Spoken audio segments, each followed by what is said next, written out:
On today's show, Ghosn and Nissan are indicted over allegations of financial misconduct. Car sales continue to plunge in China, and why a gearhead would want to own a Tesla Model 3. All that and more coming right up on Autoline Daily.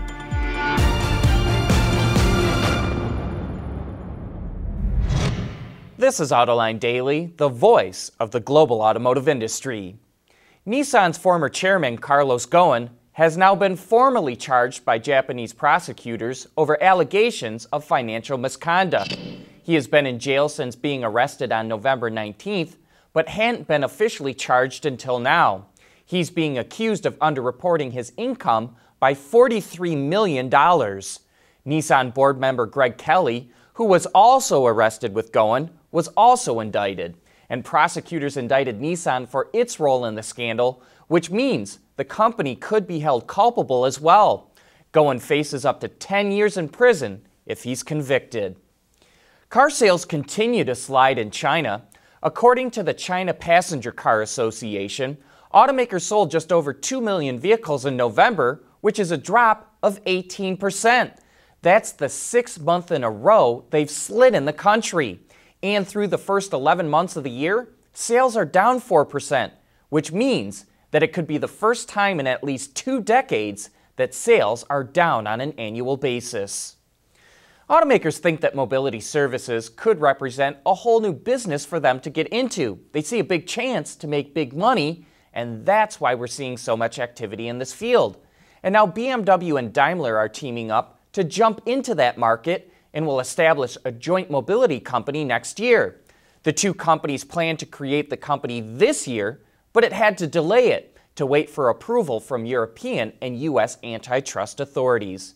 But it is interesting to see two rivals partner up to tackle this new market. We'll be back with more right after this. Autoline Daily is brought to you by Bridgestone Tires, your journey, our passion. Dow Automotive Systems, advanced materials that deliver better results. Lear, a global leader in automotive seating and electrical systems. And by ExxonMobil. Volkswagen's upcoming line of electric vehicles is called its ID family of vehicles. And according to Ward's Auto, at least 3 of those models could be retro-themed. We've already seen the microbus-inspired ID Buzz, but there will also be a 2-seat version of the Myers Manx. That was a Beetle-based dune buggy produced between 1964 and 1971. VW will unveil the concept at the Geneva show in March, and the vehicle is under, quote, active consideration as a possible production model. Ward's also reports that the automaker is working on a 5-door hatchback that's described as a contemporary recreation of the iconic Beetle.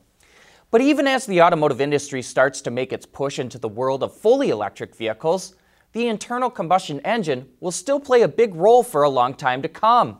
One way to bridge the gap is to hybridize a vehicle, and supplier BorgWarners is making that decision easier for automakers. Its drive module that sits between the engine and transmission provides full hybrid function and takes up less space and is lighter than other units, which means it requires less investment to integrate it. Internally, there are 3 clutch modules, one set to disconnect and restart the engine, one set for the odd gears, and another for the even gears. This helps enhance shift feel and reduces drag by up to 20%.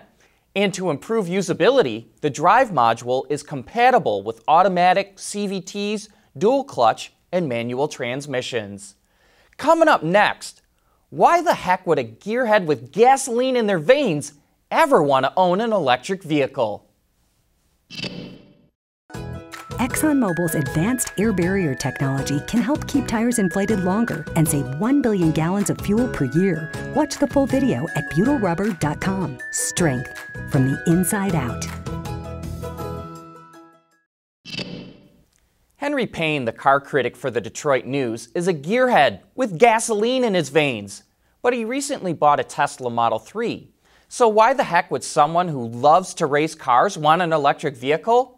Well, he was our guest on last week's Autoline After Hours, and here's what he had to say. It is so different than any car I've ever driven, and I'm not a global warming believer. I've grown up at the racetrack. You didn't do this for environmental reasons. Yeah, I'm not a greenie, but since driving the first Model S Tesla I got into a few years ago, there is nothing like these vehicles on the market. And there's also no other viable auto startup in my lifetime. And when they came out with the Model 3, which is in my strike zone. Affordable wise. Yeah, Model S and X are way too expensive for me, but the Model 3 was affordable to me. And when Tesla got flooded with 400,000 orders in April 2016, I thought, I need to be part of this story. I mean, I love the car, I want the car, but as a journalist, I want to be on this journey. And I want to see if this startup automaker can produce what's promised at this kind of volume. And it is not disappointed. It is not only the car has lived up to its expectations, but it's been a hell of a ride. And for more about Henry's experience with his Model 3, you can watch that entire episode right now on our website, or you can find it on our YouTube channel. That's it for today. Thanks for watching. Please join us again tomorrow.